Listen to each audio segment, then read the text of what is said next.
había problemas, yo pedí algún aula para hacer las consultas los días martes o días miércoles, entre las 2 y las 6 de la tarde, que obviamente no sería de 2 a 4, digamos, de 14 a 16 o de 16 a 18. Y que, bueno, no había problemas en eso.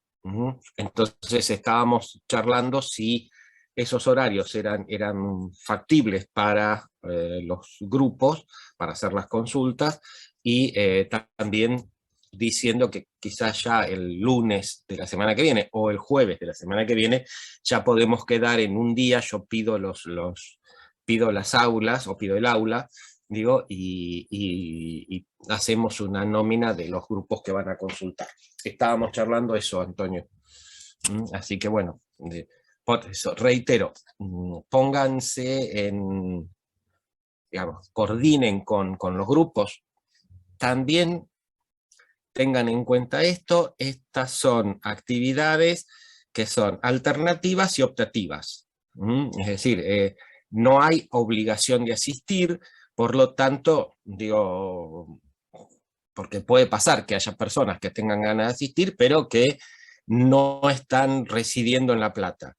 Entonces, obviamente, digamos, no tienen ninguna obligación de viajar ni nada por el estilo, pero si digamos, está la gente del grupo, mejor. Por eso decía, bueno, pongámonos de acuerdo y veamos cómo vamos coordinando.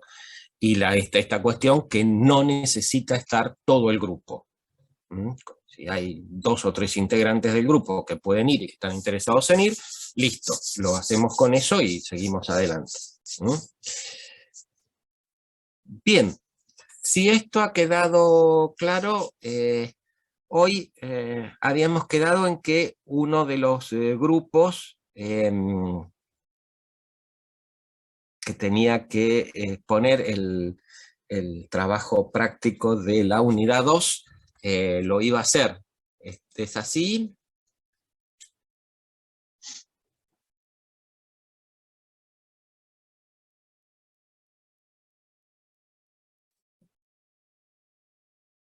¿Sí? ¿Está preparado el grupo? Si es así, díganme con quién comparto, digamos, la coordinación, así puede pasar el PowerPoint o lo que sea. O no están y empiezo con la clase, no sé, díganme.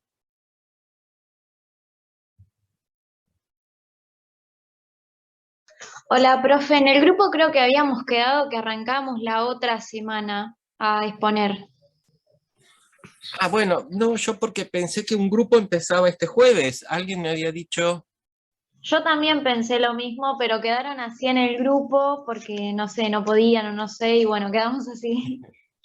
Bueno, no importa, Aileen. Entonces, bueno, reprogramemos los otros 2 grupos que iban, uno que iba a empezar el lunes que viene, vayamos atrasando. Ustedes empiezan el lunes, después otro grupo sería el jueves, y terminaría un tercer grupo, me parece, al otro lunes.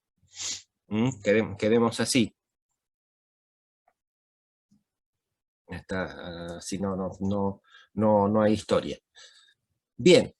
Entonces, si no hay grupo que exponga, vamos a empezar un poquitito con el artículo de Argenti y Piovani. Así quedaron en el chat. Bueno, Winiver, buenísimo, no hay problema.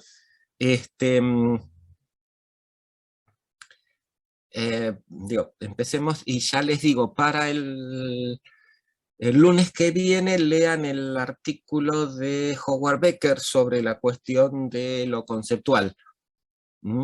Si ya seguimos avanzando con unidad 5. A ver, en el artículo de Argenti y Piovani, sí, grabo la clase. Y Recording in las progress. tengo que subir. Bien, vamos a retomar entonces.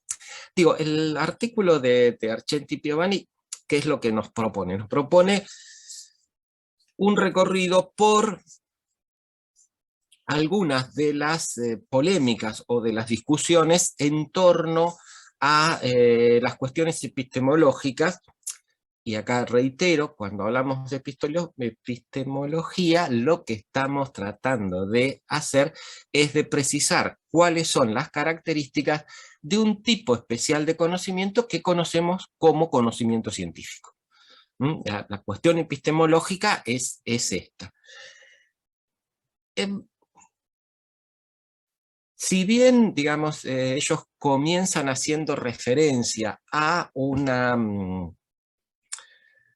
polémica o uno podría decir una discusión que en verdad se refiere específicamente al ámbito de las ciencias sociales, porque es esta famosa, digamos, esta famosa polémica o esta famosa controversia en torno a la cuestión de estrategias cuanti y cualitativas, o estrategias cuantitativas versus las cualitativas, y que esto, como yo les decía, ocupó la escena la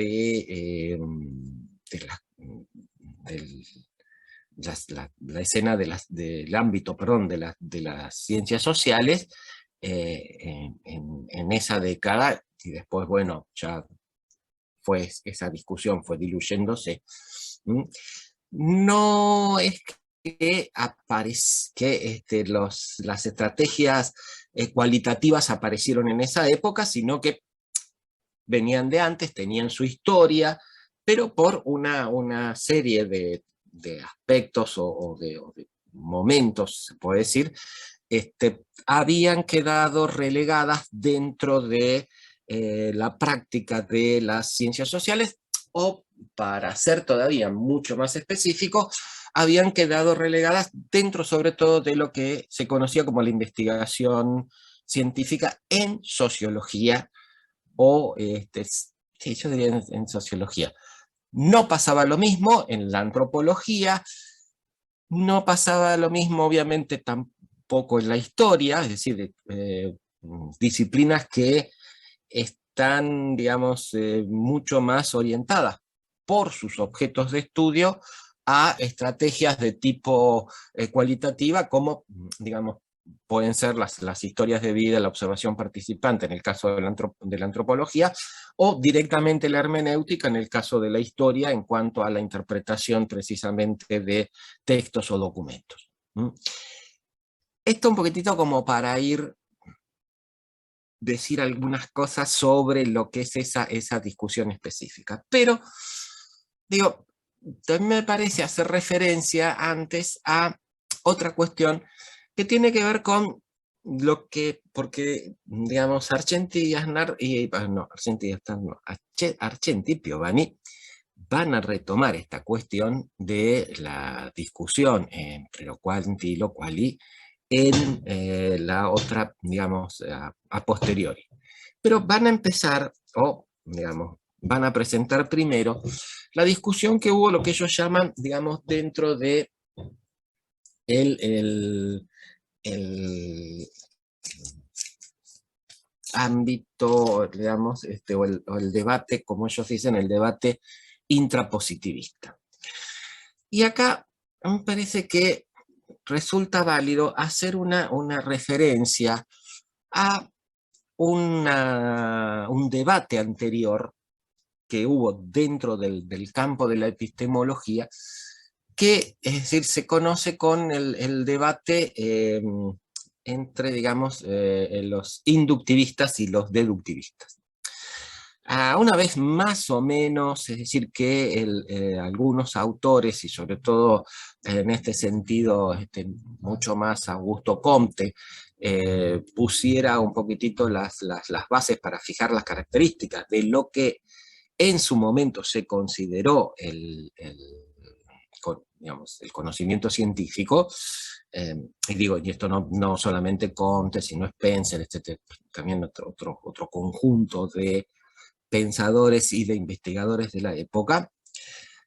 La primera polémica que va a surgir, o la primera discusión que se da es entre estas dos posiciones que de alguna forma, digamos, son también, es la primera discusión en torno a métodos que, digamos, que se llevó a cabo.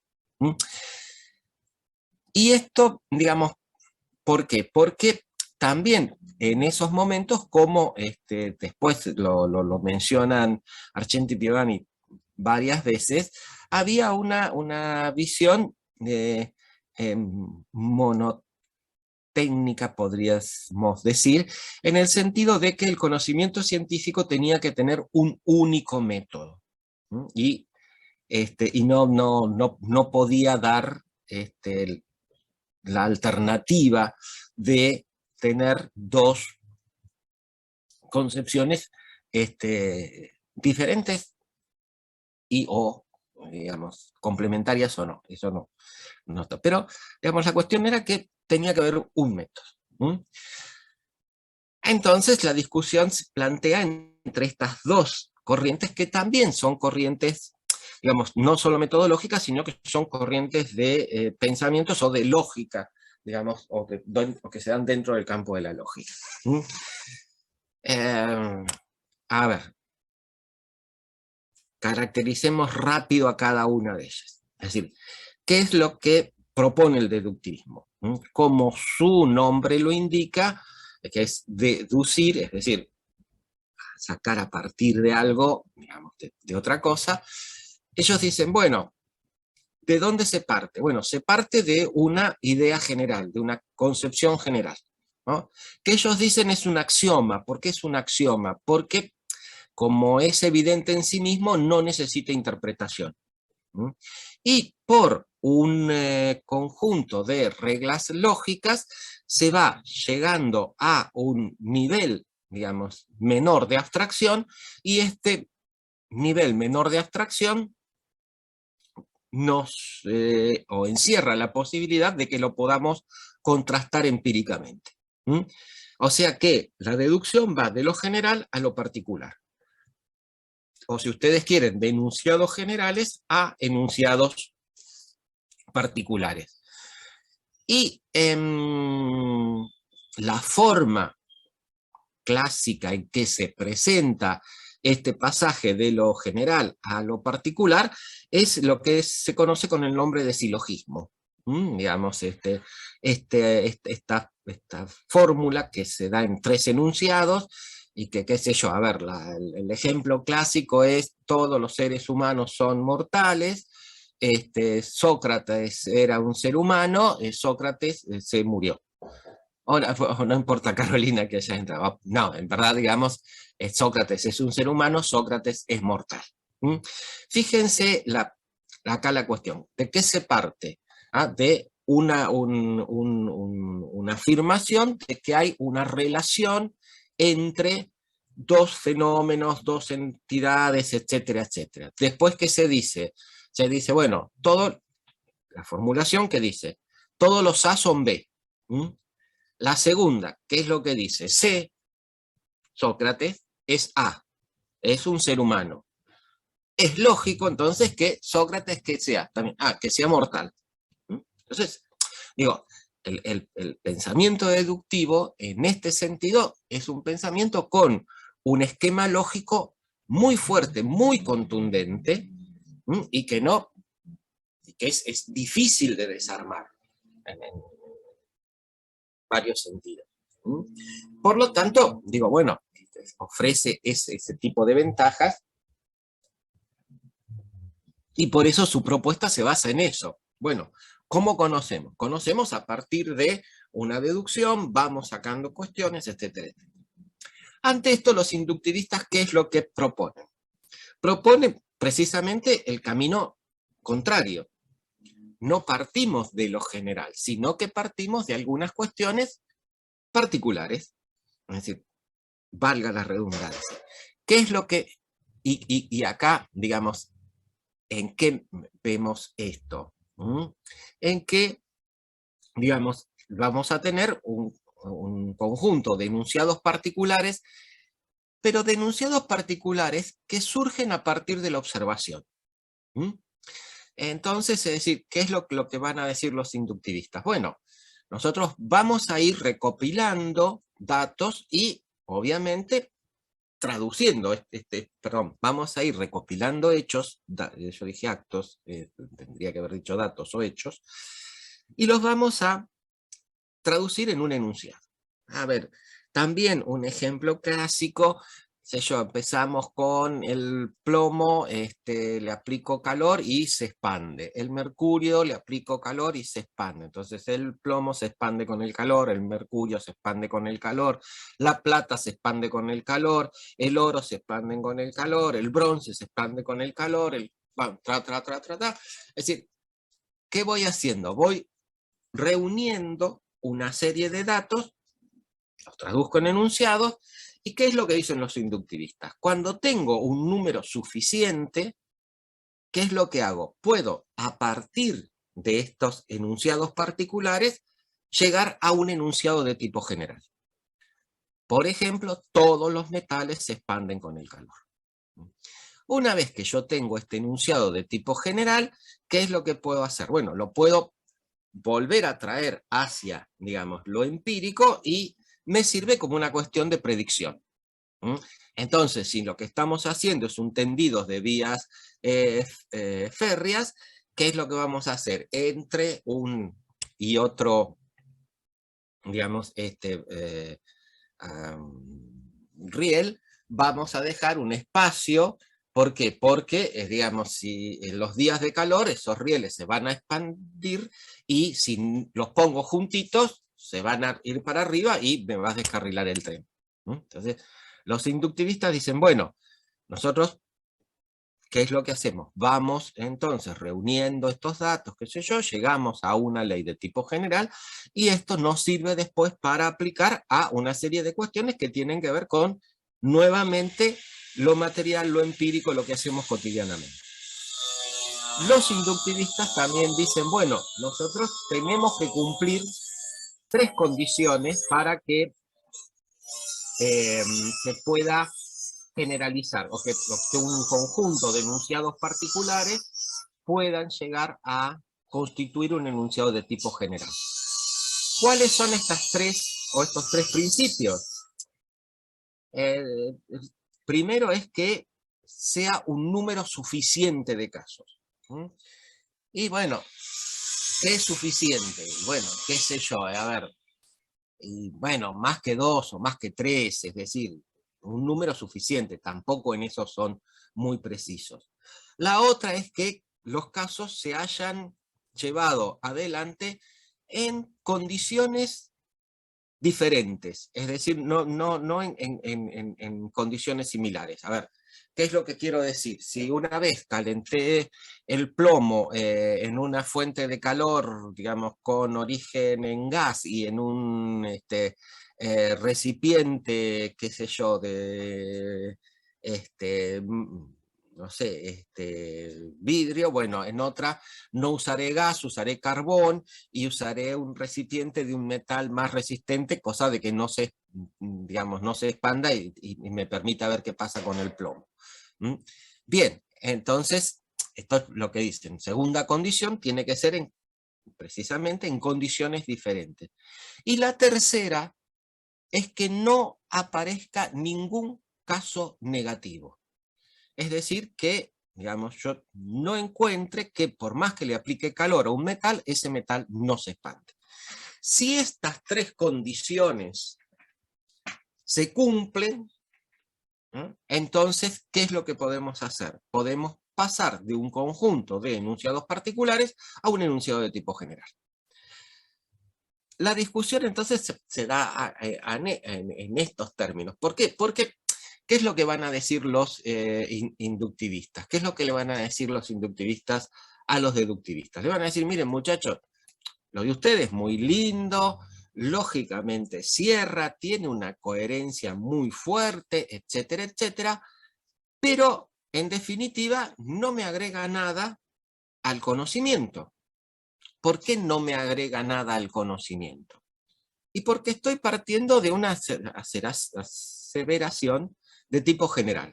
Si yo digo que todos los seres humanos son mortales, ¿qué es lo que me agrega al conocimiento el decir que Pepito o Sócrates es, digamos, mortal? Ya lo sabemos. Entonces, es decir, ¿cuál es la novedad? En cambio, nosotros sí podemos ofrecer novedades. ¿Por qué? Porque, digamos, observamos, qué sé yo. Los deductivistas le van a responder, miren, tienen razón, qué sé yo, pero dice, ustedes se están olvidando de algo.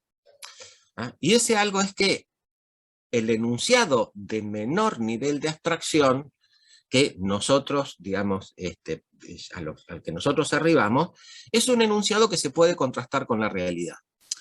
Y en todo caso puede confirmar o disconfirmar o no confirmar el enunciado de tipo general.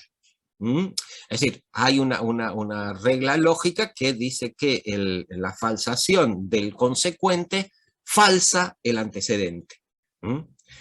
¿Por qué?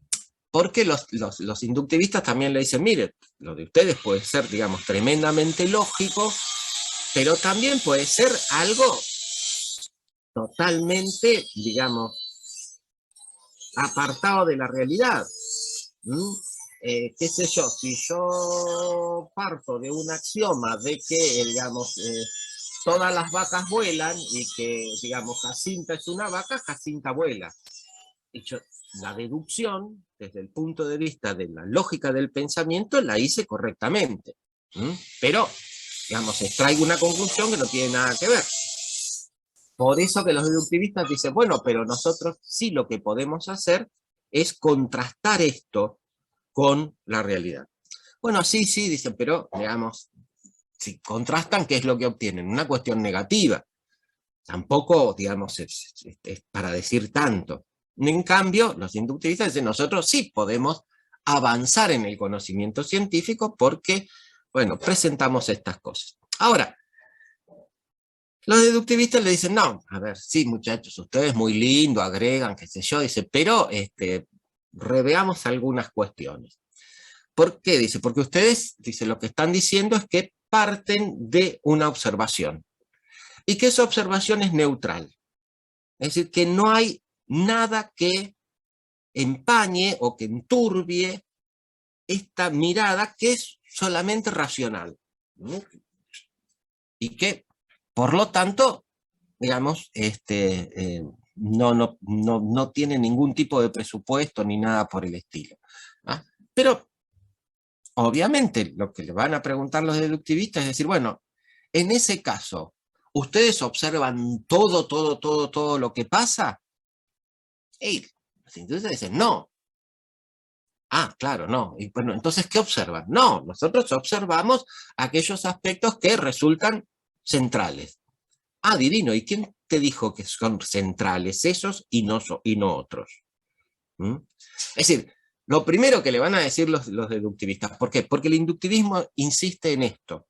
Insiste que el primer paso del conocimiento científico es la observación. Y esa observación es una observación neutral, es una observación no condicionada, ¿no? Y lo que los deductivistas le están diciendo es, no hay observación sin supuestos. No hay observación sin algo anterior a la observación. No voy a observar el mundo, ni voy a observar la totalidad de los aspectos de uno o dos fenómenos que yo creo o que considero que pueden estar relacionados. Voy a observar determinadas cuestiones. Y estas determinadas cuestiones, estos determinados aspectos que voy a enfatizar, tienen que ver con una cuestión teórica, una cuestión de supuestos, etcétera, etcétera, etcétera. Bueno, sí, bueno, qué sé yo, puede ser, pero igual nosotros, ¿qué es lo que vamos a hacer? Vamos a, bueno, seguir sumando casos, etcétera, etcétera. Bueno, muy lindo la Tatiana. Dice, pero, a ver, ustedes me dicen de observar. Y acá los deductivistas le dicen, ustedes están confundiendo algunas cosas. ¿Qué estamos confundiendo? Ellos están confundiendo observación con percepción. Dos individuos pueden observar lo mismo y sin embargo percibir cosas diferentes. Que estemos observando un mismo objeto, un mismo fenómeno, no quiere decir que percibamos lo mismo. No, pero eso, a ver cómo es, qué sé yo. No, esto es así.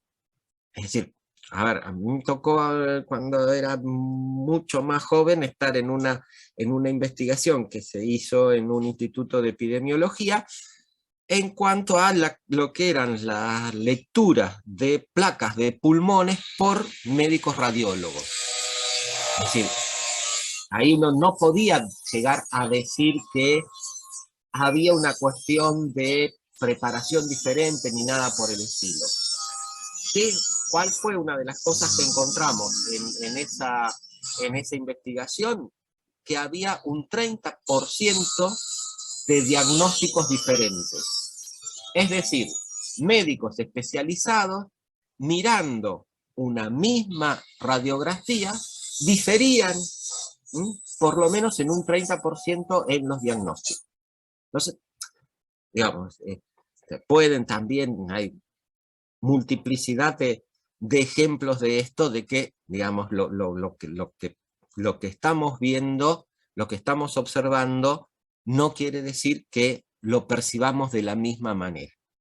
Entonces, y en esta cuestión, en diferenciar la observación con la percepción, ¿qué es lo que hay? Bueno, hay elementos ideológicos, hay elementos culturales, etcétera, etcétera, etcétera. Entonces, digamos, acá hay otra cuestión. Y la última crítica que el deductivismo le va a hacer al inductivismo es que ellos dicen, bueno, ustedes me dicen que hay tienen una serie de casos, qué sé yo, etcétera, etcétera, y que de allí pueden llegar a una generalización.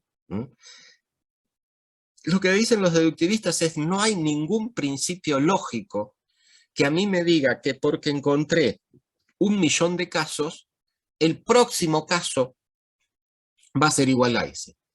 Porque ahí lo que me están diciendo ustedes es que el futuro va a ser igual al pasado.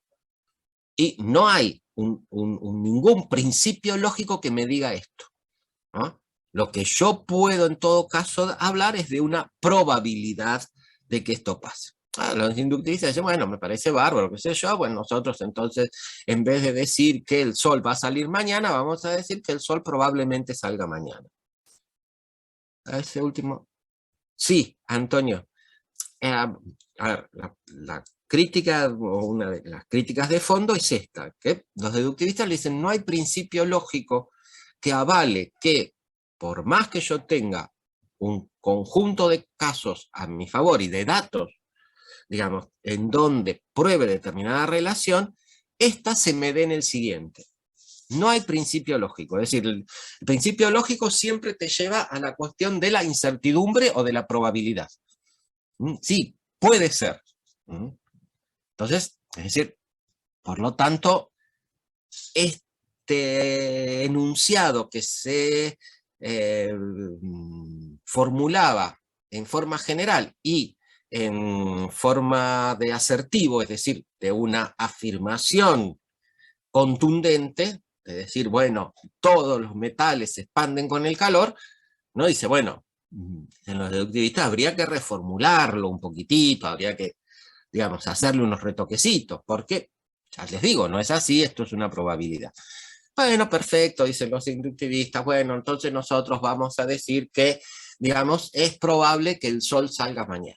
Ah, bueno, qué lindo, ¿lo solucionaron? Sí, lo solucionaron. No, no lo solucionaron. ¿Cómo que no? Si estamos diciendo que es probable. Bueno, perfecto. A ver, digamos, ¿cuántos datos tengo yo que comprobé que los metales se expanden con el calor? Y tengo 1.500.000. Buenísimo, tenés 1.500.000.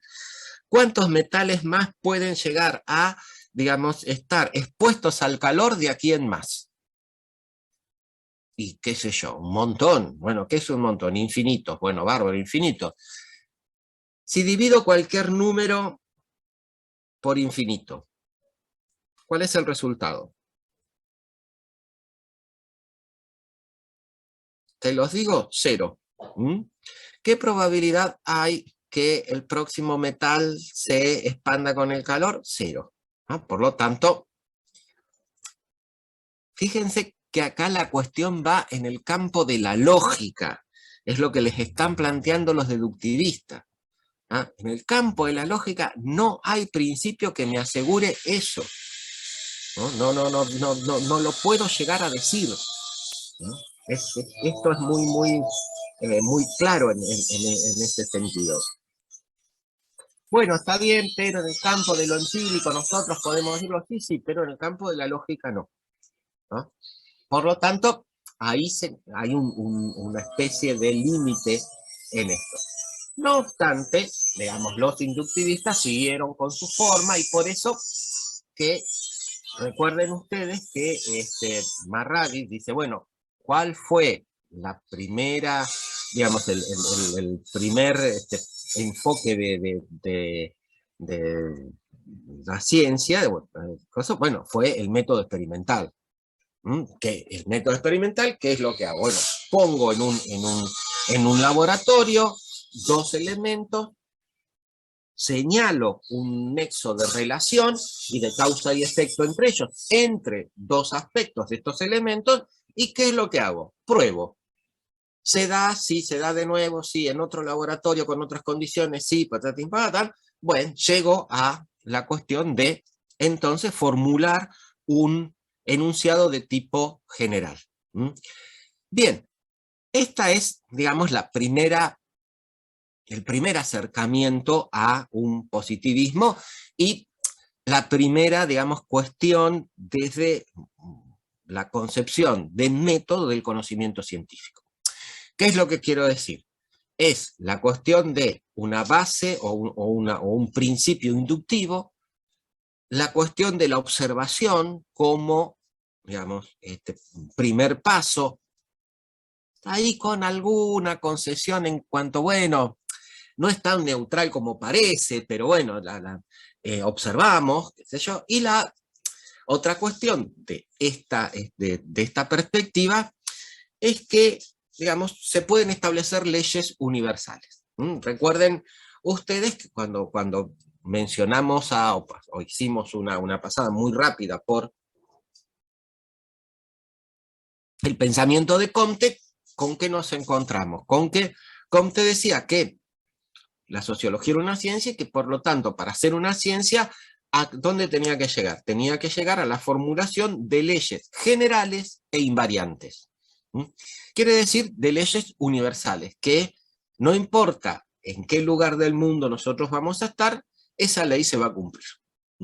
Bien, este es el esquema de base del conocimiento científico. Piénsenlo nuevamente cuando vimos Durkheim. Durkheim dice, bueno, nosotros no podemos llegar al método experimental, pero vamos a llegar al método cuasi experimental. ¿Qué hacemos? Por comparación, establecemos, miramos, elegimos, digamos, vemos los datos, etcétera, etcétera, inducimos, después está bien, vemos si nos da un resultado más o menos acorde con la teoría. Es decir, Durkheim combina la cuestión inductiva y deductiva, pero el punto de arranque es inductivo. Es decir, parto de observar, como él dice, bueno, tengo que definir, sí, etcétera, etcétera, pero observo. Y lo que quiero decir es la primera aproximación a la caracterización de ciencia en las ciencias sociales está directamente relacionada a una visión de conocimiento científico que es muy análoga a la de las ciencias naturales, ¿no? Y a esta cuestión de que ¿qué es lo que hago? Voy encontrando casos, compruebo, sumo casos, hasta que puedo establecer una ley de tipo general. Con una variante en el caso de las ciencias sociales, que ustedes un poco ya la vieron cuando Marradi habla del método de la asociación y que dice, bueno, ¿qué es lo que nosotros podemos hacer? Podemos asociar fenómenos y no relacionar fenómenos en cuanto a una relación de causa y efecto. Por eso digo, esta concepción de la causalidad o del principio de causalidad, bueno, aquí se va en las ciencias sociales se va a ver replanteada y se va a avanzar mucho más en base a la concepción de la contingencia. Es decir, ¿qué quiero decir la contingencia? En que hay una relación, pero digamos hay una relación de grado. ¿no? La relación entre dos fenómenos puede ser más intensa o menos intensa, digamos, pero no es como dicen Argenti y Piovani, de suma cero. ¿Ah? En el método experimental, ¿qué es decir suma cero? Y fíjense, recuerden que yo les insistí en esto, que el método experimental tiene como uno de sus parámetros básicos lo que es el principio de la determinación. Es decir, la relación de causa y efecto es necesaria. ¿Qué quiere decir esto? Que si aparece la causa, sí o sí tiene que aparecer el efecto. Y si está el efecto, sí o sí yo tengo que encontrar la causa. Si no, para el método experimental no hay relación de causalidad. ¿Mm? En las ciencias sociales, nosotros decimos, bueno, acá hay una cuestión de grados, ¿no? Esto puede estar, sí, se puede dar, depende en un mayor número de casos, en un menor número. Digamos, tengo entonces una relación de contingencia, ¿no?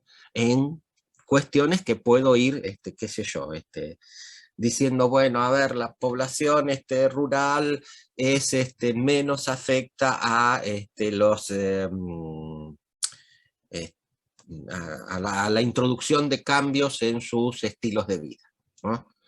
Entonces, bueno, ¿qué es lo que hago? Bueno, voy a ver, digamos, qué es lo que defino como familias rurales. Bueno, tengo que hacer toda una serie de cosas, pero, y voy a ver que sí, se puede ser que en el 70%, 75% de los casos se me den, el 25% no. ¿Mm?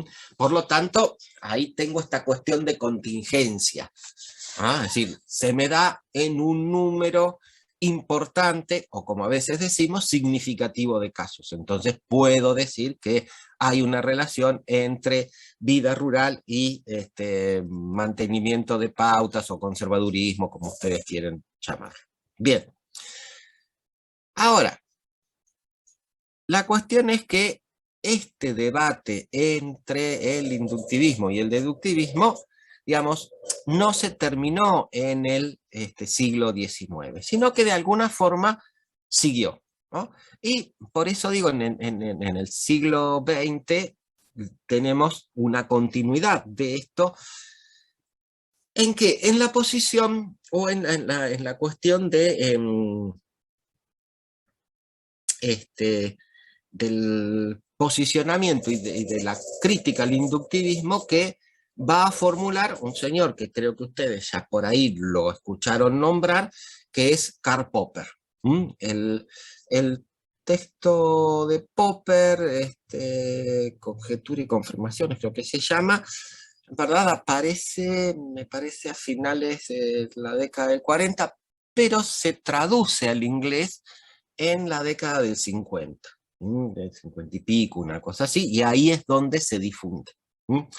Ahora, Popper, digamos, en este sentido, va a, y en esa época, a polemizar con un grupo de epistemólogos, filósofos, etcétera, etcétera, que están reunidos en Viena, que se llaman el Círculo de Viena, con una orientación neopositivista o neoinductivista muy, muy fuerte.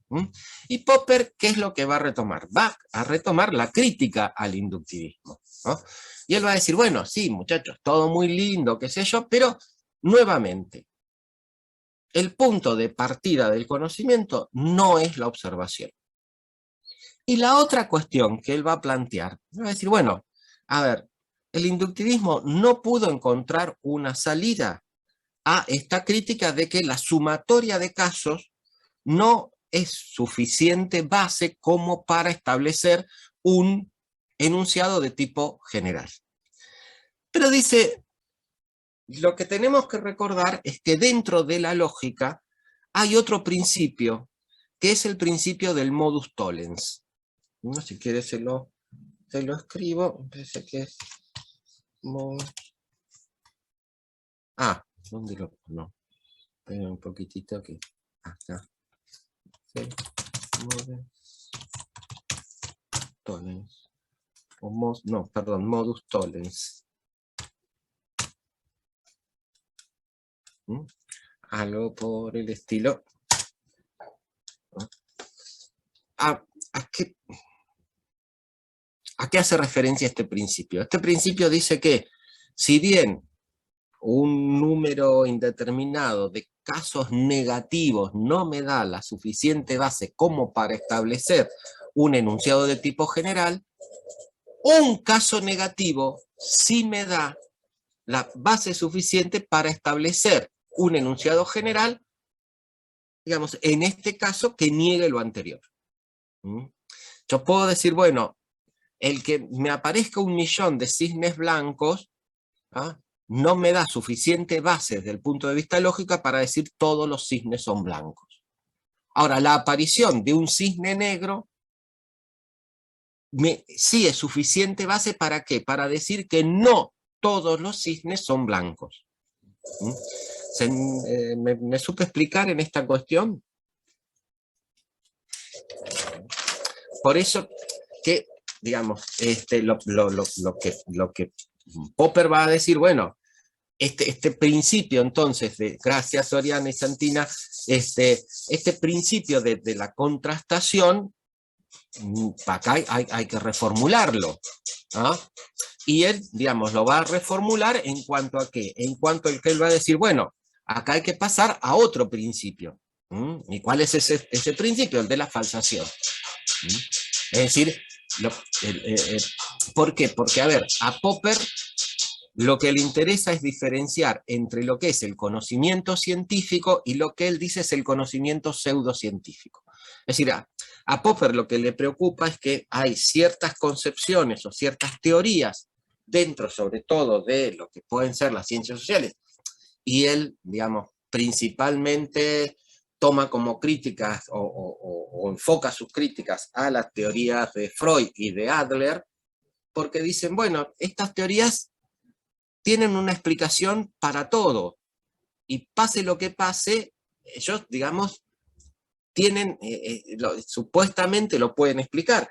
Entonces, esta no es una teoría científica. Entonces, él hace una referencia en uno de sus escritos a la teoría de Adler y dice, bueno, va un tipo caminando y escucha a alguien que pide auxilio porque está, digamos, ahogándose en un río, qué sé yo, y bueno, el tipo se tira. Entonces, ¿qué es lo que dice Adler? Bueno, que funcionó en él esta cuestión de el instinto de ayuda y de solidaridad, y por lo tanto, digamos, los valores hicieron que se arrojara. Y dice Popper, bueno, y pasa la misma situación, pero la resolución es contraria. El señor sigue caminando, qué sé yo. Entonces Adler, que diría, bueno, es decir, siguió caminando porque el instinto de conservación hizo que primara esto sobre... Entonces él dice, bueno, si hay explicación para todo, la teoría no es científica. Por eso que él dice, bueno, ojo, si uno lee la teoría de Adler, se encuentra con que este ejemplo que da Popper no es del todo adecuado. Es decir, pero dejemos eso por el momento un poquitito de lado. Digamos, Popper, ¿qué es lo que dice? Bueno, es decir, la teoría científica, y además por una cuestión, si se quiere también, de cuestión que ha estado viendo, es decir, las teorías científicas cambian, son refutables. Entonces, si yo tengo una teoría que es irrefutable, no es científica.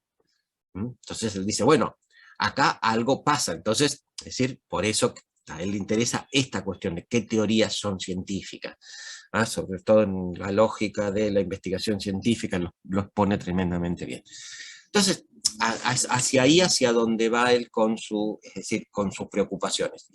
Y por eso dice esto, bueno, a ver, la cantidad de casos no me da. Entonces, es decir, si la cantidad de casos no me da y sumar casos no me agrega validez a lo que estoy diciendo, yo tengo que buscar otro principio. Y ese principio es el de la falsación. Ahora, esto tiene que ver con la otra cuestión anterior, que él dice, bueno, entonces, y con esto que yo les comentaba, que el primer paso no es la observación. Y él lo dice muy claramente. El primer paso son hipótesis. Yo tengo que tener algún supuesto y supuesto más, si se quiere, o formulado en en forma más sistemática, que a mí me diga que, digamos, y que aparezca ese supuesto o esa hipótesis como una anticipación de cómo se mueve determinado espacio de la realidad. ¿Mm? Qué sé yo, la cuestión de las leyes de la gravedad. Bueno, si dejamos caer un objeto desde, qué sé yo, va a caer a determinado ritmo, velocidad, etcétera, etcétera, etcétera. ¿Ah? Entonces, es decir, lo que él está diciendo es, bueno, yo primero tengo una hipótesis, es decir, primero tengo un supuesto de cómo esta parte del mundo puede llegar a funcionar. Una vez que tengo ese supuesto, voy a la observación. Sí, Oriana. No, está bien, pero coméntame. No, bueno, es decir, bueno, no te hagas problema, no te hagas problema. Es decir, por eso el método que o él va a titular o va a llamar a su método, el método hipotético deductivo. Es decir, parto de una hipótesis, deduzco. Tiene una frase muy linda, él dice que las hipótesis son como redes que tiramos al mar. Que puede ser que las traigamos nuevamente totalmente vacías o que las traigamos totalmente llenas de peces. Entonces, es decir, con todas las cuestiones intermedias. Lo que él quiere decir, bueno, yo las hipótesis las tiro, ¿no? Ahora, ¿qué es lo que pasa? Busco los datos, es decir, que confirmen esa hipótesis, y él dice, no. Y acá está la aparición de otra cuestión, que es la hipótesis nula o la hipótesis negativa. Es decir, aquella que niega lo que yo supuestamente quiero encontrar. ¿Por qué? Porque él dice, bueno, si la acumulación de casos no es un criterio lógico que a mí me permita generalizar, ¿cuál es el criterio lógico? La negación de eso. Bueno, tengo que buscar el caso negativo. ¿Mm? Si no encuentro el caso negativo, ¿qué es lo que puedo decir? Que este enunciado, que fue formulado en la hipótesis, es válido. Y él ahí dice, ojo, la ciencia nunca, el conocimiento científico nunca va a llegar a la verdad, siempre a la verosimilitud. ¿Por qué? Porque el conocimiento científico es cambiante, las teorías se refutan, etcétera, etcétera, etcétera. Por lo tanto, fíjense cómo cambió acá la cuestión. Ya no empezamos por la observación de los datos. Empezamos, digamos, por formular una hipótesis. Una vez que formulamos la hipótesis, ¿qué es lo que vamos a buscar? ¿Vamos a buscar confirmarla? No, vamos a buscar disconfirmarla. Es decir, vamos a buscar contrariarla. Si no la podemos contrariar, la vamos a aceptar como válida. ¿Por qué como válida? Porque Popper dice, bueno, a ver, puede ser que en todo este tiempo no hayamos encontrado el caso negativo, lo cual no quiere decir que no exista, ¿no? Sino que en algún otro momento lo voy a poder encontrar. Por eso que dentro del esquema popperiano, las afirmaciones del conocimiento científico siempre tienen algún grado de precariedad, porque siempre están sometidas a una nueva verificación, o en este caso a un nuevo intento de desconfirmación, es decir, de falsación de la hipótesis. Ahora, con todo esto, él que es también lo que va a decir, él va a decir, bueno, en base a esto se formulan afirmaciones, qué sé yo, en base a esto también se elaboran teorías, etcétera, etcétera, etcétera. Y las teorías, como él dice, van cambiando. Ahora, ¿por qué van cambiando? Y esto tiene que ver con cómo Popper piensa la evolución del conocimiento científico. Y él dice, bueno, van cambiando por la cuestión de los casos negativos. Dice, en las teorías, digamos, bien formuladas, con ciertos grados de precisión, etcétera, etcétera, en algún momento empiezan a aparecer casos negativos, es decir, casos que no son congruentes con la teoría. Entonces, bueno, acá pasa algo, es decir, ¿qué quiere decir? en esto que pase algo. Quiere decir que, bueno, o bien yo tengo que retocar un poquito la teoría sin modificarla en lo que es su núcleo más sustancial, ¿m? O bien, digamos, tengo que ver, digamos, si hay algún otro tipo de elemento que me puede explicar dentro de la concepción de la teoría esta variación o este caso negativo. ¿Mm? Esto creo que pasó con Urano, que fue el último planeta que se descubrió, o no sé si fue Plutón o Urano. Bueno, no me acuerdo ahora, chicos, pero bueno, tómenlo como ejemplo. Es decir, supónganse que el último planeta que se había observado era el de Plutón. No, Urano, perdón, era Urano, ¿no? Y Urano, qué sé yo, no coincidía en su órbita con las predicciones de la teoría, digamos, según las leyes de gravedad de Newton. Había diferencias, es decir, ¿y esto cómo se veía? Bueno, porque se calculaba la cuestión de las distancias, de las masas, de las atracciones entre los planetas, el Sol, etcétera, etcétera, y se decía, bueno, Urano tendría que estar en tal lado. Y no, el tipo estaba en otro, ¿no? Entonces, es decir, apareció un caso negativo. ¿Esto qué es lo que hacía? Tiraba abajo la teoría de la gravedad newtoniana, digamos, de las relaciones entre distancias, masas, digamos, y masas de los cuerpos. Dice, bueno, podía ser, pero todo lo demás funcionaba de acuerdo a esto. ¿Qué es lo que estaba pasando? Bien, allí surgió entonces la hipótesis de que Urano no era el último planeta, había algún otro. Se hicieron todos los cálculos en base a las desviaciones que tenía Urano de lo que tendría que ser su órbita si no existiese ningún otro planeta. Se calculó la masa del planeta, la distancia, etcétera, etcétera, y después de unos años se encontró a Plutón. Entonces vean ustedes cómo, digamos, hay un caso negativo y esto obliga a toda una cuestión de revisar, no solo la teoría, sino de revisar la cuestión empírica. Entonces, es decir, en base a esto, ¿qué es lo que va a decir Popper? Popper dice que las teorías tienen determinada cobertura explicativa. ¿Qué quiere decir con esta cuestión de cobertura explicativa? Que me explican una porción más o menos significativa de casos dentro de una parte de la realidad. Ahora, esto no quiere decir que no empiecen a aparecer casos negativos. Entonces, es decir, cuando aparecen casos negativos, dice Popper, bueno, una de las cuestiones es revisar la teoría, revisar los casos, etcétera, etcétera. Siguen habiendo casos negativos, por lo tanto, ¿qué es lo que se supone que desde el punto de vista científico tenemos que hacer? Dice, bueno, tenemos que descartar la teoría esa. Y por lo tanto, ¿qué? Elaborar una nueva teoría. Pero Popper dice, ojo, en esta nueva teoría, o esta nueva teoría que elaboramos, no solo tiene que explicar los casos negativos que aparecieron, sino que tiene que explicar estos casos negativos más todos los otros positivos que la otra teoría también explicaba. Por lo tanto, ¿qué es lo que dice Popper? Que las nuevas teorías tienen mayor cobertura explicativa.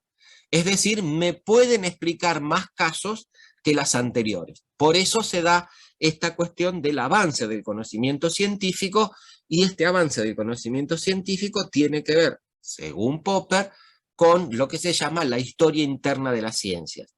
¿Qué quiere decir la historia interna de las ciencias? Quiere decir la historia de las diferentes concepciones teóricas que fueron formulándose en esa disciplina científica, cómo fueron variando, qué datos se encontraron, qué datos hicieron que esto varíe, etcétera, etcétera, etcétera. Entonces, Popper dice, bueno, el conocimiento científico avanza. ¿Avanza por qué? Avanza porque puede formular hipótesis. Estas hipótesis después yo las pongo a prueba con la realidad, en el sentido de que de encontrar casos, no. De encontrar casos positivos, no. En el sentido de buscar casos negativos. Si no lo encuentro, esto es válido, lo acepto como tal, me ayuda para conocer la realidad más a fondo, bueno, etcétera, etcétera, etcétera. Digamos, esta es la postura popperiana, o esta cuestión del método hipotético deductivo o del principio de falsación. Bien, esto fue tomado, digamos, así, digamos, como ahora nuevo parámetro de lo que era el conocimiento científico, y con todas estas, si se quiere, concepciones alrededor. Las teorías tienen cobertura explicativa, las últimas teorías tienen una cobertura explicativa mayor que las anteriores, por eso son mejores teorías, las teorías son comparables, y como ya les digo, empezamos con las hipótesis, observamos,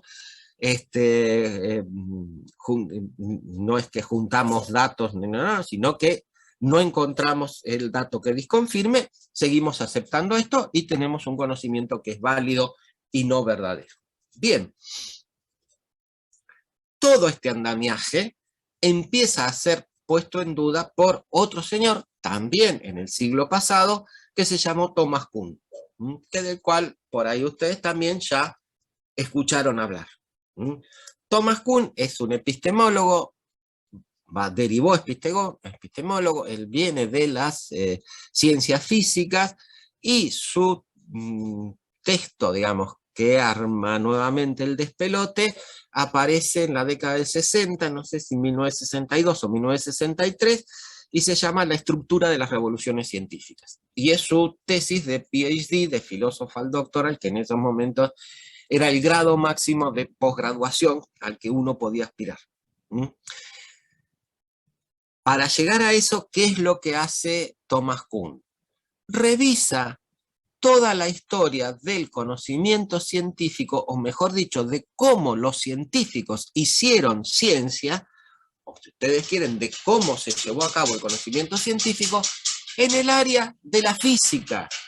Es decir, no es que era el área de las ciencias sociales, no es que era el área, qué sé yo, de las cosas, no, sino el área de la física. Es decir, no se podía poner en duda que si había algo que o una disciplina que no permitía dudar de su condición de ciencia, era la física.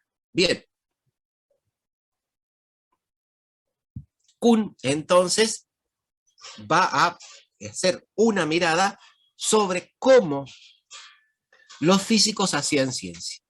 Y ahí se va a encontrar con una primera cuestión. Y él dice que, en verdad, la ciencia es un proceso histórico continuo. Por lo tanto, ¿qué es lo que quiere decir? Acá no hay una imagen, digamos, o una concepción absoluta de la ciencia, sino que esto va variando histórica y socialmente. ¿Y por qué socialmente? Porque él dice, bueno, está la comunidad de científicos, ¿no? Y esta comunidad de científicos dentro de cada disciplina es lo que, digamos, va a determinar qué es lo que podemos aceptar como conocimiento científico, como teoría científica y como métodos, prácticas, etcétera, etcétera, etcétera. Entonces, lo que va a decir Kuhn con toda esta cuestión de teorías, métodos y prácticas, él esto lo va a capturar bajo el concepto de paradigma. Si ustedes escucharon hablar de Kuhn, tienen que haber escuchado hablar de paradigma. No hay en esto, digamos, ningún tipo de escapatoria. Ahora, él, digamos, para Kuhn, esta noción de paradigma tiene como dos grandes significados, o dos significados.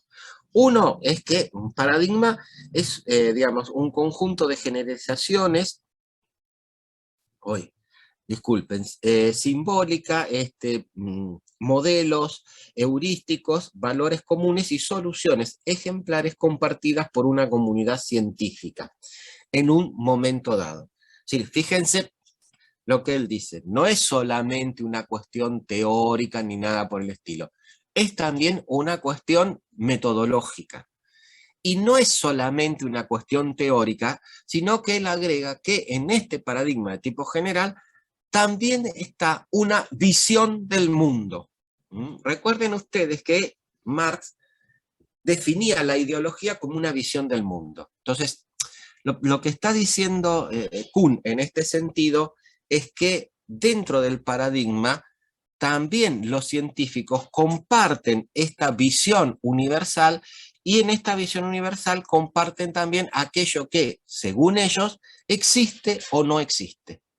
Por lo tanto, de alguna forma lo que está diciendo Kuhn, en cualquier formulación científica, aún la de la física, hay un elemento que aparece como extracientífico o paracientífico, que es esta visión de la realidad.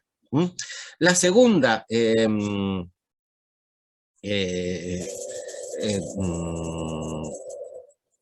concepción de paradigma es que, digamos, aparece como una solución ejemplar relativa, no, como una concepción, perdón, ejemplar relativa a la solución exitosa de algún tipo específico de problema científico. Es decir, la segunda concepción de paradigma está más relacionado con una teoría específica, por decirlo de alguna forma. Ahora, es decir, por lo tanto, Kuhn dice, bueno, aquí la cuestión es cómo estos paradigmas van sucediéndose en el curso de la historia. Y él allí hace una concepción, o formula una concepción de lo que es, digamos, la evolución de las disciplinas científicas. Él dice, en toda disciplina científica hay una etapa anterior que es la etapa preparadigmática. ¿Qué quiere decir con esto? Que no hay un paradigma que esté ubicado en posición de dominante. Es decir, generalmente él dice, en esta etapa preparadigmática es cuando las disciplinas científicas comienzan a separarse del tronco común de la filosofía y de la religión.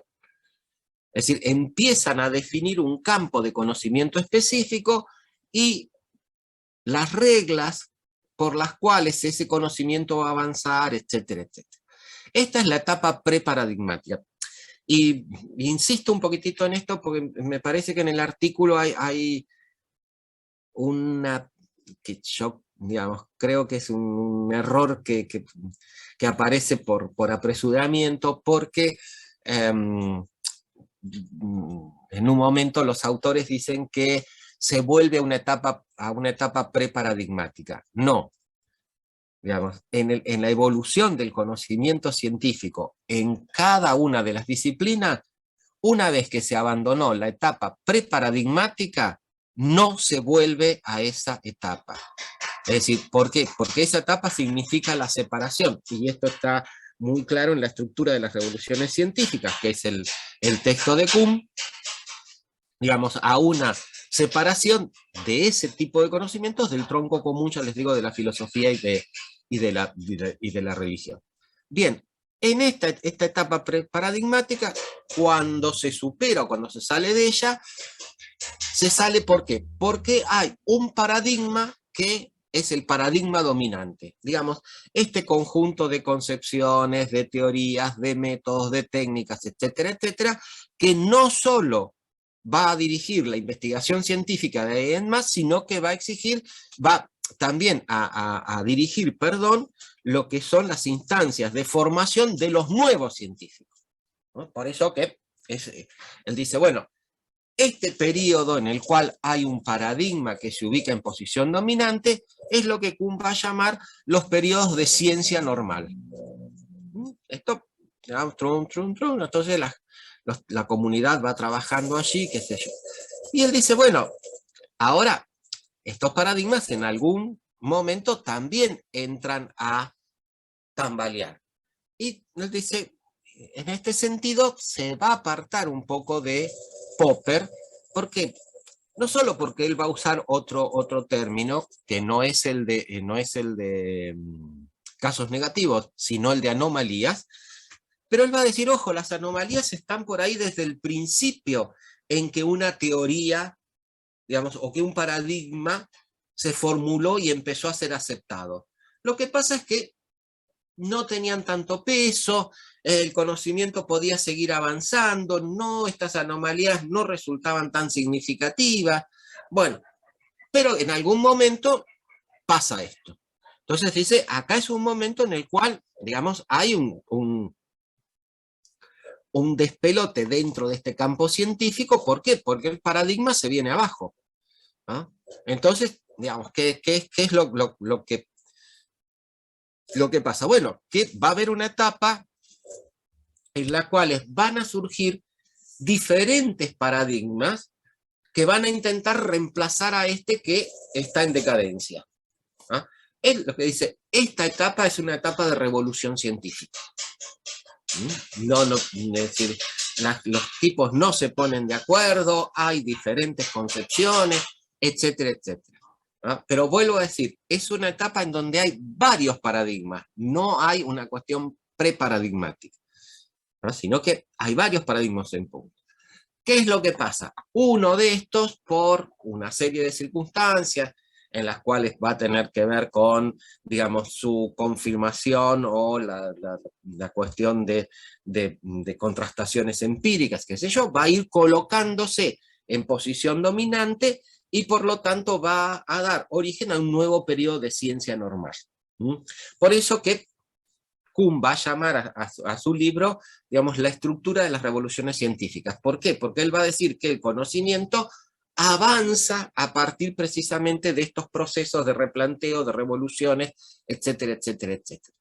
Y va a agregar otra cuestión, y esto sí, digamos, acá muy claramente en una posición contraria a la de Popper, que él va a decir, las teorías no son medibles, no son mensurables.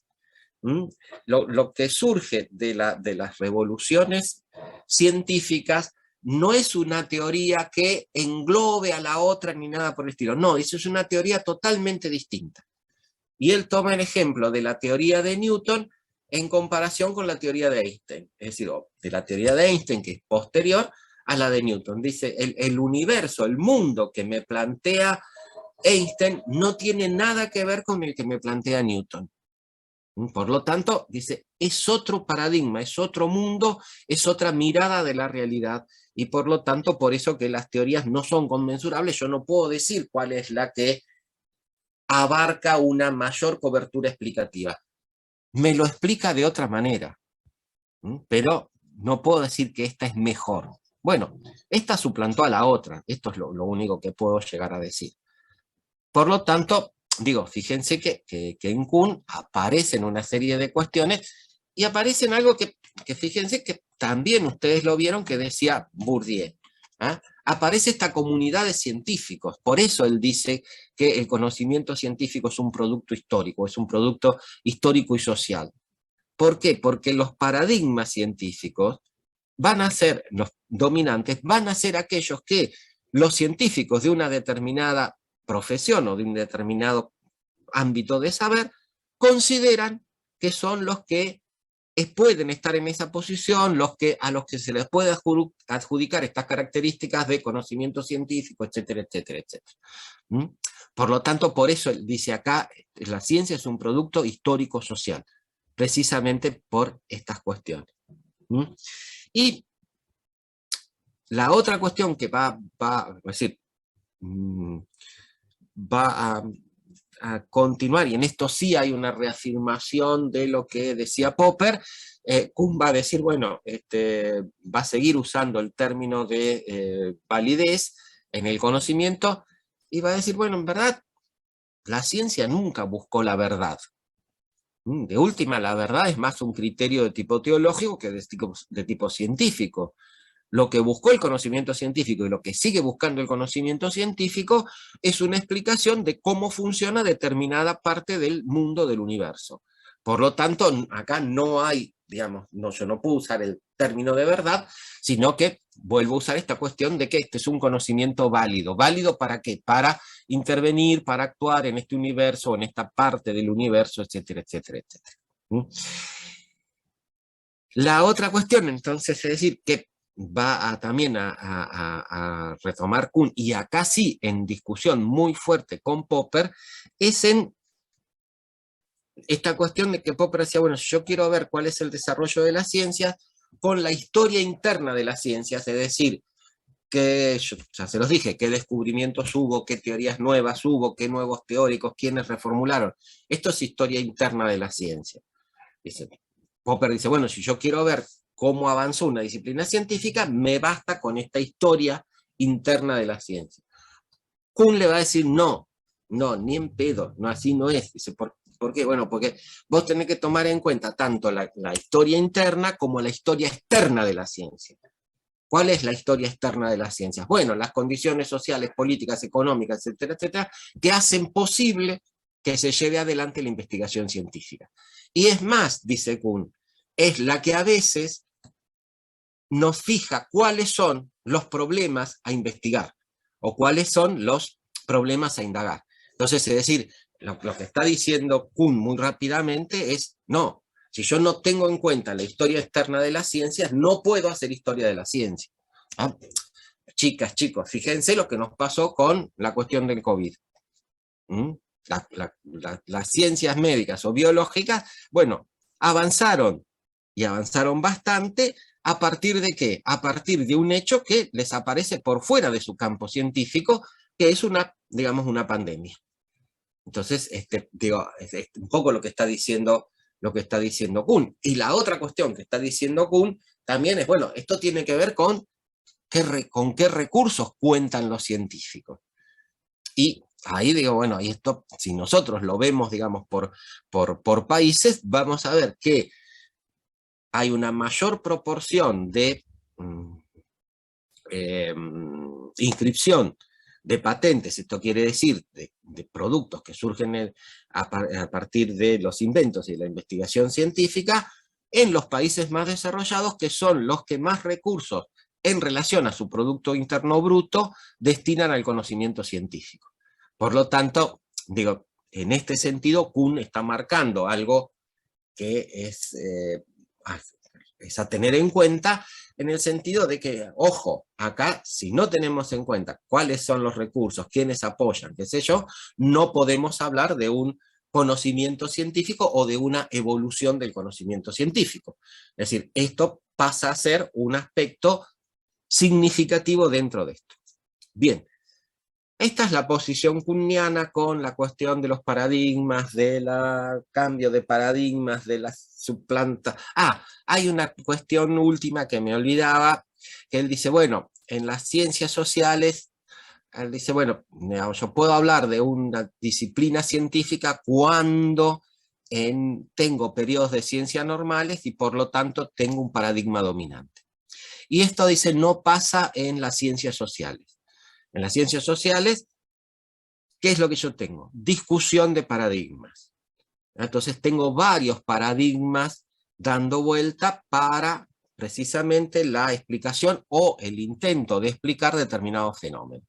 Por lo tanto, Kuhn dice, bueno, hay que ver el grado de cientificidad de estas disciplinas, por ahí no es como el de las ciencias naturales. Bueno, toda una serie de cuestiones que dan a discusión. Según otros autores, precisamente esta cuestión de varios paradigmas es lo que convierte o es un dato que es ventajoso para las ciencias sociales en comparación con las ciencias de la naturaleza o, digamos, las ciencias sí, naturales o físicas, por decirlo de alguna forma. Pero bueno, esta es otra discusión que se da dentro del campo de la epistemología, es decir, como que precisamente la variedad de paradigmas me permite la multiplicidad de puntos de vista o de sentidos de abordaje de las problemáticas o de los problemas que aparecen dentro de una disciplina científica. Bien, hasta aquí Don Kuhn. Me supe explicar, lo revisamos si quieren, pero me interesa que quede claro cómo varía la posición. ¿Sí? Y acá una cuestión más, es decir, fíjense cómo a partir de Popper y cómo, digamos, también con Kuhn cambia la posición de los datos. Que esto también, chicas, chicos, ya lo vieron en Bourdieu.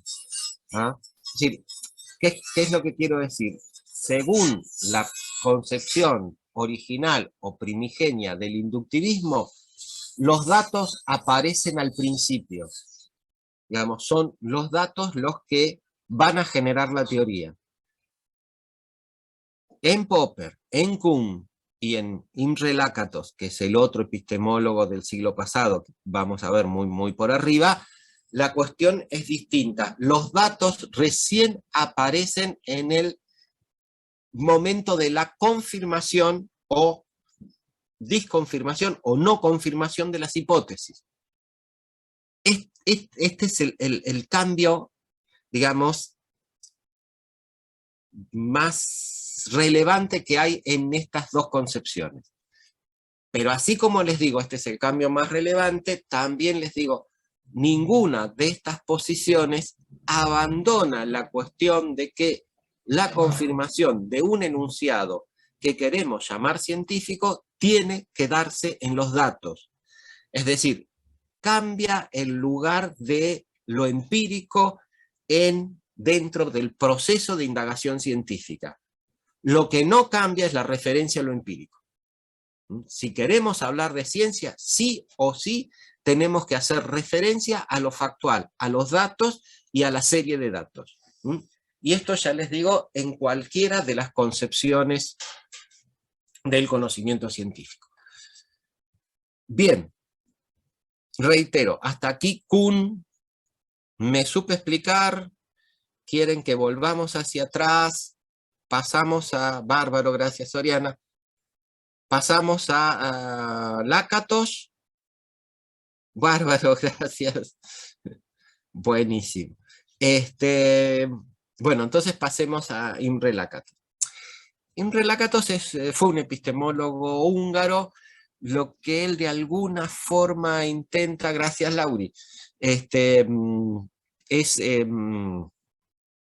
rescatar algunas cosas de Popper, pero teniendo en cuenta también estas cuestiones que plantea Kuhn. Por eso que Lakatos va a hablar de programas de investigación. Y en este sentido, ¿qué es lo que digo? Va a tomar una posición más cercana a la de Kuhn, en cuanto a que la ciencia es, digamos, un producto histórico social. Va a decir, hay programas de investigación que se ubican también en posición central, no tanto en posición, para él no va a ser tanto en posición dominante, eso es más kuhniano, pero digamos sí en posición central, en un determinado momento dentro de del ámbito de una disciplina científica. Pero, ¿dónde va a estar la cuestión de lo popperiano? Él va a decir, bueno, estos programas de investigación tienen un núcleo duro, es decir, un conjunto de hipótesis que no permiten ningún tipo de modificación. Es decir, no es que no la permitan, es que si modificamos o si se modifica una de esas hipótesis, en verdad se modifica el programa de investigación. Estamos en presencia de otro programa de investigación.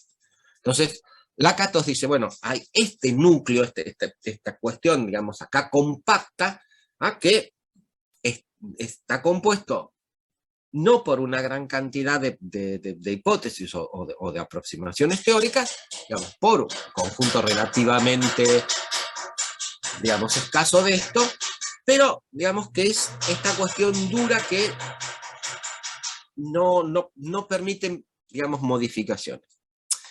Este núcleo central está rodeado de un cinturón de protección, es decir, hipótesis de un menor nivel de abstracción, también de una menor pretensión de alcance, etcétera, etcétera, que pueden ser modificadas. Que estas sí son las que en primera instancia vamos a, digamos, modificar, suplantar, etcétera, etcétera, etcétera. Por lo tanto, él dice, bueno, ante los embates, y acá también esto es popperiano, no va a hablar de anomalías, sino precisamente retomar esta cuestión de casos negativos, digamos, el surgimiento de casos negativos, ¿con qué choca primero? Bueno, con este cinturón de protección. Si las hipótesis de este cinturón de protección pueden ser modificadas para explicar los casos negativos, el núcleo está salvado y por lo tanto el programa de investigación continúa. Si el conjunto de hipótesis que está en el cinturón de protección no, digamos, no permite salvar estos casos negativos, es decir, si la modificación de los mismas no llega a explicar estos casos negativos, es ahí donde sí entra en crisis el núcleo y por lo tanto hay que modificar las hipótesis centrales y se modifica el programa de investigación.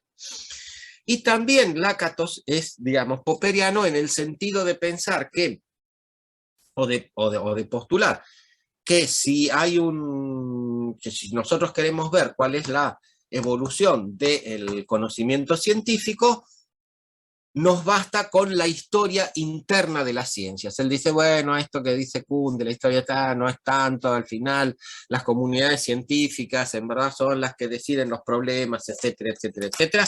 Por lo tanto, la cuestión es volver a la historia interna de la ciencia. Esa es la posición de Imre Lakatos. Y dentro de lo que es el debate intrapositivista, hay una última referencia a un señor que se llamó Feyerabend, que es el del anarquismo metodológico. Feyerabend dice, miren, ¿para qué se preocupan por todo esto? Al final cada científico en verdad investiga como puede, con lo que puede, etcétera, etcétera, y acá hay una variedad de métodos, qué sé yo, bueno, es decir, una posición por eso conocida como el del anarquismo metodológico, que alguna cuestión tiene, pero que, digamos, de alguna forma no refleja tan ajustadamente el desarrollo empírico de las investigaciones. Bien, con eso cerramos, digamos, hay algunas cosas que obviamente les fui agregando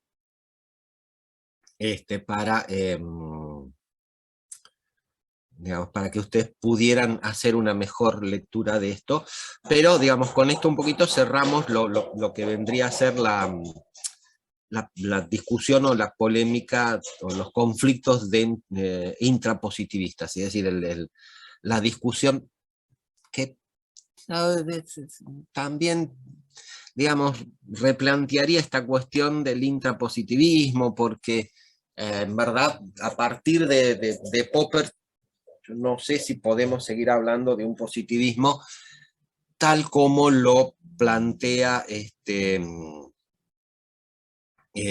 Augusto Comte.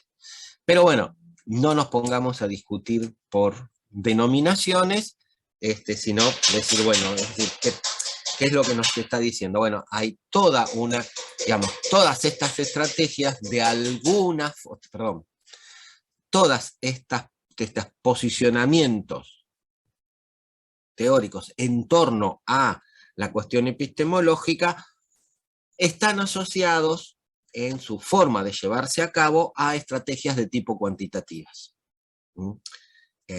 Por lo tanto, por eso decimos, más es un debate dentro del campo cuantitativista que dentro del campo del positivismo. Pero esa sería otra discusión aparte. No me hagan caso, es decir, sigan hablando de este debate intrapositivista cuando tengan que estudiar y presentar el tema. Bien, hasta aquí esta parte. Nos queda por ver todas las críticas al positivismo y a los enfoques digamos, y después lo que son los enfoques no estándar, que también es toda otra discusión, etcétera, etcétera. Pero ahí yo les pediría, digamos, ¿por qué? Porque nos va a llevar una horita, más o menos, Les pediría que lo trabajemos el lunes, así lo podemos trabajar en una forma de bloque completo. Bueno, dale.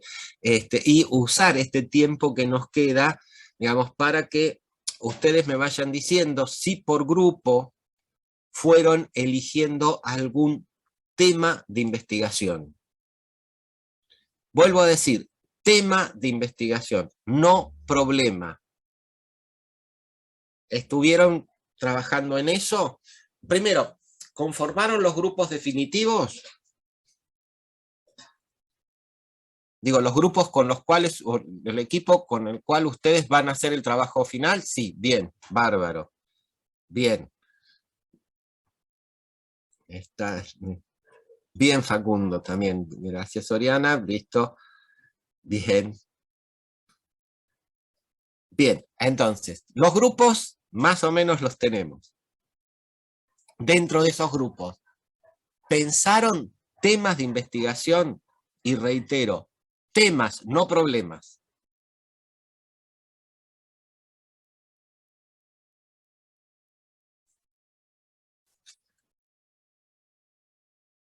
Bárbaro, Facundo. Bueno, contame. Bueno, está bien, Facundo, pero se planteó, pero ¿qué tema se planteó, Facundo? Abrí el micrófono si querés. No, profe, decía que plantearon algunas cosas, pero no se llegó a nada concreto. Hablamos así por encima, pero no hablamos mucho. Así que ya para el fin de semana ya definir y ir para adelante. Igual planteamos algunas cosas que estaban buenas. Bueno, ¿sobre qué estaban discutiendo, Facundo? A mí me había gustado la parte de la cuarta unidad sobre temas de patrones de consumo de las sociedades.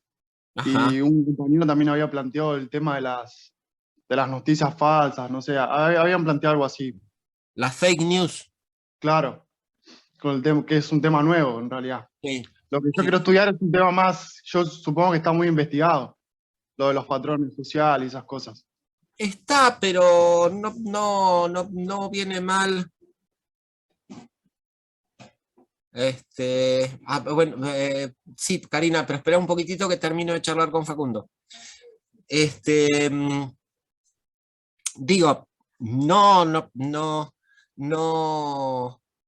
está mal esta cuestión de replantear esos, digamos, patrones de consumos culturales y digamos, siempre, si bien es un tema que tiene investigaciones, pero siempre es factible de encontrar algo, digamos, relativamente novedoso.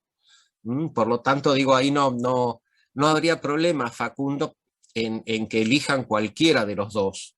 Es decir, se puede elegir, incluso el de patrones, lo podemos ver desde distintas perspectivas, pero digo, los dos temas que están proponiendo, los dos son factibles de convertir en problemas de investigación. Así que bueno, decídanlo y el lunes lo charlamos. Profe, consulta, los temas pueden ser más o menos parecidos porque ahora que Facundo dijo esto, en mi grupo se planteó algo no desde los fake news, sino desde la sobreinformación que hay, digamos. Sí, sí, Carolina, es decir, a ver, el tema puede ser el mismo, después vamos a ver que un tema puede dar origen a, qué sé yo, 5 o 10 problemas de investigación. Ok. No, en eso no hay historia, digamos. Bueno, bárbaro. Y No, bueno, no, nosotros como para no parecer repetitivos, pero en mi grupo no, se planteó esto y ahora que lo escucho a él, que más o menos tiran por ahí del tema del lado de la información. no. Bueno, Ok, entonces, es decir, listo, entonces el lunes lo empezamos a charlar para convertir ese problema, ese tema en un problema. ¿Está? bárbaro. A ver qué me dice Augusto. A ver, Karina, todavía no tengo la consigna para la unidad 3, la voy a tener el lunes, porque bueno, todavía hay grupos que faltan exponer de la unidad 2, entonces por eso todavía no la terminé de pensar. Pero el lunes la tengo y se las comento y ya después la subo, digamos, bien formulada a la U24. O sea que dame hasta el lunes. Augusto. Hola, profe. Con nuestro grupo habíamos pensado como tema de investigación la crisis financiera 2008 y las consecuencias que tuvo. Sí, Augusto, como tema está bien. Tendríamos que precisar un poquitito cuál sería un problema dentro de esto. Digamos, ¿qué queremos investigar de la crisis financiera del 2008? Las circunstancias que llevan a que se desate el núcleo digamos, que hace que esto se propague, las consecuencias específicas dentro del mercado hipotecario, la propagación de una crisis que en principio aparece en un determinado país, como es Estados Unidos, y por la quiebra de Lehman Brothers, cómo esto se internacionalizó, cuáles fueron las consecuencias para los países más desarrollados o los menos desarrollados, consecuencias de qué tipo, económicas, financieras, sociales, etcétera, etcétera, etcétera. El tema está buenísimo, Augusto. Lo que tendrían que ir precisando son la cuestión de qué aspectos quieren ver de esto. Es decir, pero el tema da para formular un problema de investigación o varios problemas de investigación. Sí, fueron muchos los problemas. Bueno, sobre esto. Pero me gusta. Claro, estamos en el mismo grupo, deberíamos profundizar, todavía no está decidido, en el impacto que tuvo en los países no desarrollados. Buenísimo, buenísimo. No adivino tu nombre, tengo el COM2 y no sé cómo llamarte, pero es una buena posibilidad esta de... Victoria, ¿qué tal? Bueno, Victoria, sí, estas cuestiones, sobre todo, digamos, a partir... Bueno, no, está bien, pero bueno, ya sé que sos Victoria, listo, ya después me voy a acordar. No, a partir de allí sí, sobre todo, bueno, a través de qué canales, es decir, podemos ver cómo afectó a los países no desarrollados, qué sé yo, de acuerdo a, qué sé yo, el grado de endeudamiento que tenían o las políticas económicas y sociales que pudieron implementar para contener el impacto de esto. Se puede trabajar y se puede trabajar, digamos, muy bien en cuanto a poder formular un problema de investigación, ¿no? Pero si ya definen por países no desarrollados, es un primer elemento de precisión con respecto al problema. Lo que tendríamos que ver es tratar de encontrar algún otro aspecto propio de estos países desarrollados que nos permitan digamos, visibilizar o visualizar, mejor dicho, el por qué hubo diferentes, si se quiere, impactos en estos países. Digo, no fue lo mismo el impacto en Argentina que en Brasil o que en Colombia o que en Costa Rica. Es decir, la cuestión es, bueno, ¿por qué estas diferencias? ¿qué es lo que los explican? Las políticas de los gobiernos que había, es decir, el grado de endeudamiento que había con, digamos, es decir, que tenían estos países con la cuestión internacional, el grado de giros de capitales al exteriores que hubo en esos momentos, es decir, de lo que se llaman los activos externos. Es decir, por eso digo, hay un conjunto de aspectos, lo cual no quiere decir que nos quedemos con uno de estos, pero que podíamos empezar a ver en el sentido de tratar, exacto, especificando, pero ya les digo, hay un primer paso muy importante en decir, nos queremos entrar en los países no desarrollados. Eso sería. Ahora, pensemos, digamos, en lo que quiero decir. Ustedes me dicen, bueno, ¿cuáles fueron las consecuencias? Yo les preguntaría las consecuencias, ¿en dónde ya me lo dijeron? En los países no desarrollados. Pero ¿en qué aspectos? ¿Hacia dónde voy a centrar la mirada? Las consecuencias en los aspectos de salud, de educación, de administración de justicia, en los aspectos puramente económicos, dentro de los aspectos económicos, en los aspectos de inversión, de expansión del mercado, de empleo. ¿Ah? ¿Me sé explicar en cuanto a lo que les estoy pidiendo? Sí, sí, profe. Nosotros es que estábamos, o sea, no lo terminamos de decidir en sí, pero lo que queríamos hacer era eso, los impactos económicos que tuvo en los países no desarrollados, o quizás centrándolo más en Argentina, y Bien. después esos impactos económicos cómo desembocan en un descontento social. Algo así sería, o sea, tenemos que ir igual definiéndolo mucho más. No, pero está bien, digo, tienen pasos avanzados y eso está bárbaro, en el sentido de, bueno, Augusto, bárbaro, es decir, en el sentido de ir precisando el problema. Digamos, ya tienen un tema que uno podría decir, bueno, a ver, ¿cuál sería el tema? Las crisis financieras, crisis económicas del sistema. Ustedes ya tienen ahí, dentro de eso, una primera precisión que dicen es la crisis del 2008. Una segunda precisión que es, bueno, cómo esta crisis impactó en los países no desarrollados. Fíjense cómo van acotando el problema. Yo no estoy hablando de, digamos, todas las crisis, estoy hablando de esta crisis.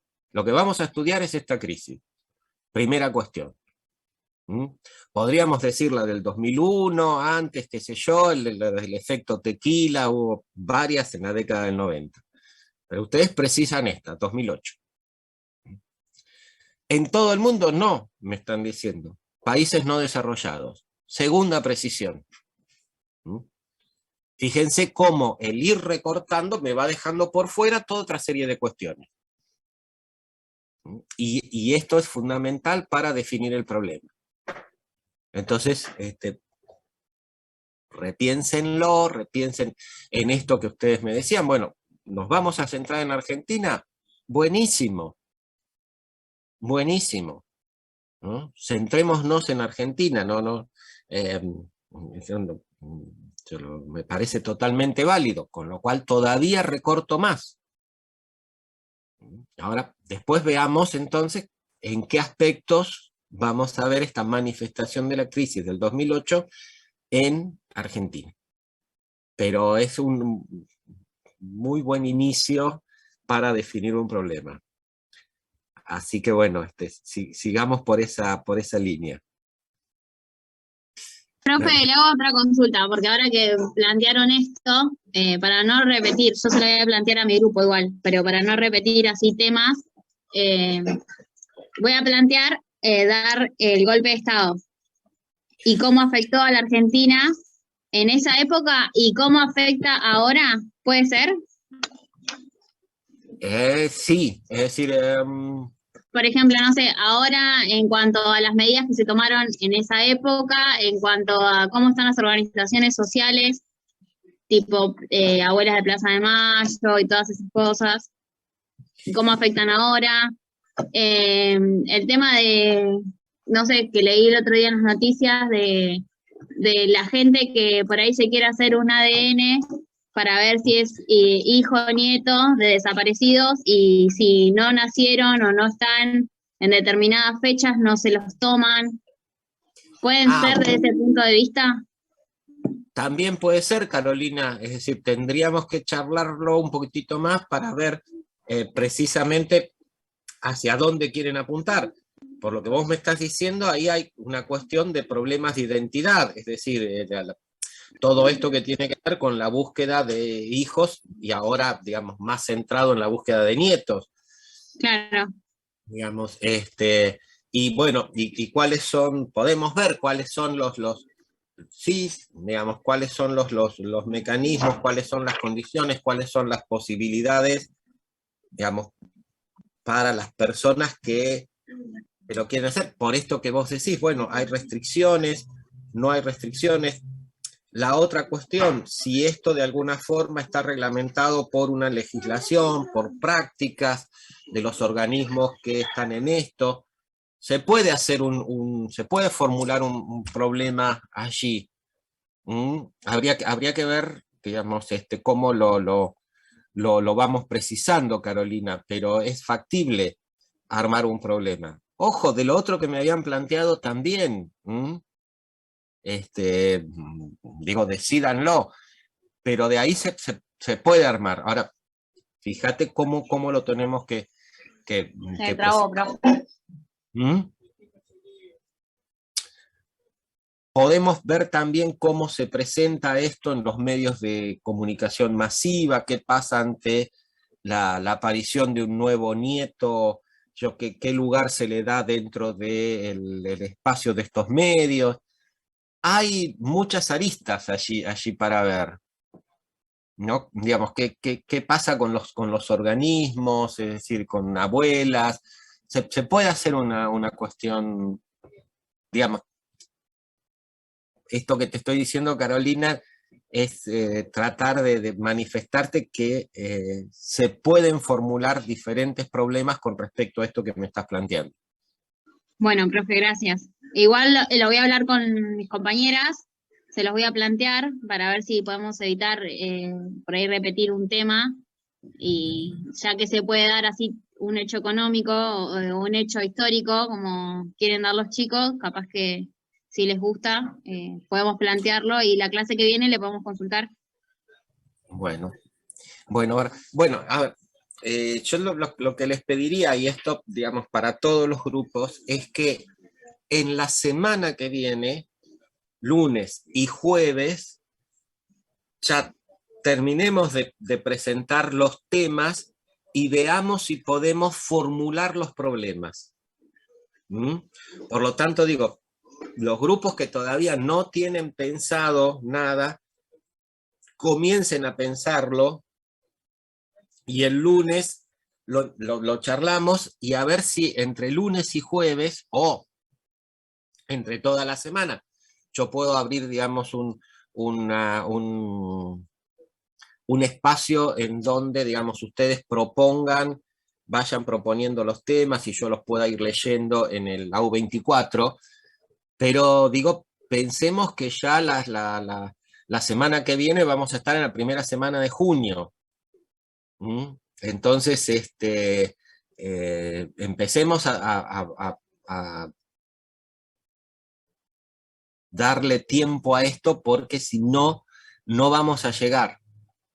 Entonces, digo, así como los tres grupos que hoy expusieron su tema, digo, tengámoslo para el lunes, y entre lunes y jueves pasamos de un tema a un problema, o intentamos pasarlo.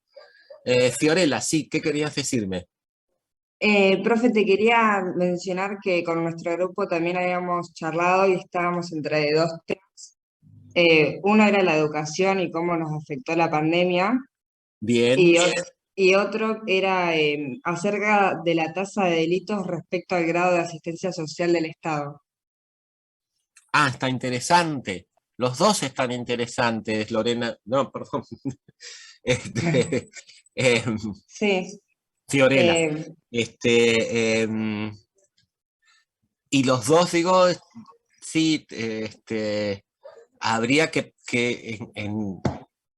a ver, para el lunes, si es posible, elijan uno y empezamos a trabajar en ese para formular un problema.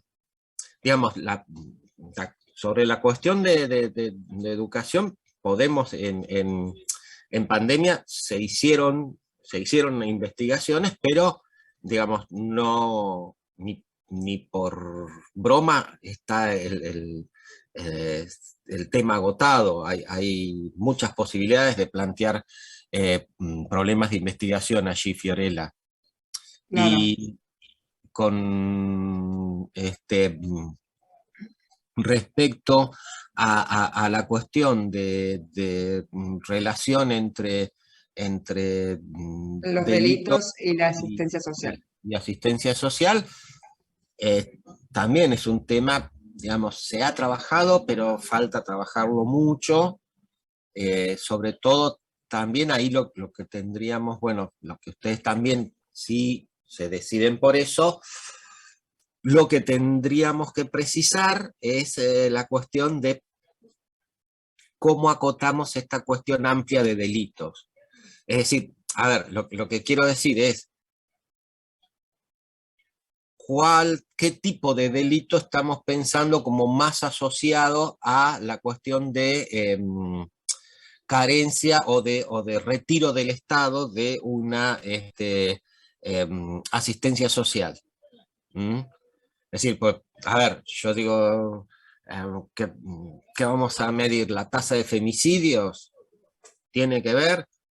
O lo que vamos a ver son los delitos aquellos que tienen que ver con hurto, cuestiones a la propiedad, etcétera, etcétera, etcétera. Digamos, pensar un poquitito cuál es la relación.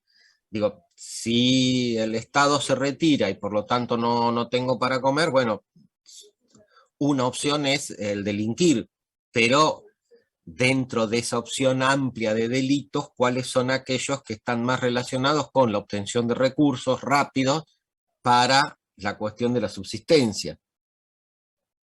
Digo, para tratar de ser rigurosos en lo que estamos midiendo y en lo que estamos comparando, Fiorella. Claro, deberíamos elegir un tema y usar más precisión para elegir el problema. Claro. Porque yo puedo decir, bueno, tomo la tasa de homicidios, y bueno, ¿qué estoy diciendo? Entonces, que el tipo que no recibe la asistencia se pone loco y sale a matar gente. Tipo este pibe de 18 años que mató a 21 personas en Texas. Digamos, o busco precisamente aquellos delitos que tienen que ver con una cuestión de asegurar una subsistencia. Claro. Bueno, para el lunes lo charlamos y lo traemos mejor preparado. Dale, no, pero está buenísimo, digamos, estuvo preparado para lo que yo les pedí, así que estuvo bárbaro, Fiorella. Lo que quiero decir es, definan uno y avanzamos en esa dirección. ¿Mm? Perfecto, profe, gracias. No, de nada. Bien. Chicas, chicos, ¿alguna otra pregunta, alguna otra consulta? Piensen esto, a partir de hoy y de aquí en más, este espacio de, digamos, consulta, de coordinación, qué sé yo, lo vamos a tener todas las veces que nos veamos, más las que nos veamos en la facultad, para aquellos que pueden ir. Por lo tanto, digo, vayan pensando, no se queden atrás, tenemos que cerrar los trabajos de investigación, de integración final, y yo estoy dispuesto, ustedes lo saben, a que esos trabajos, a partir de las consultas, lleguen con, digamos, sobradas probabilidades de aprobación.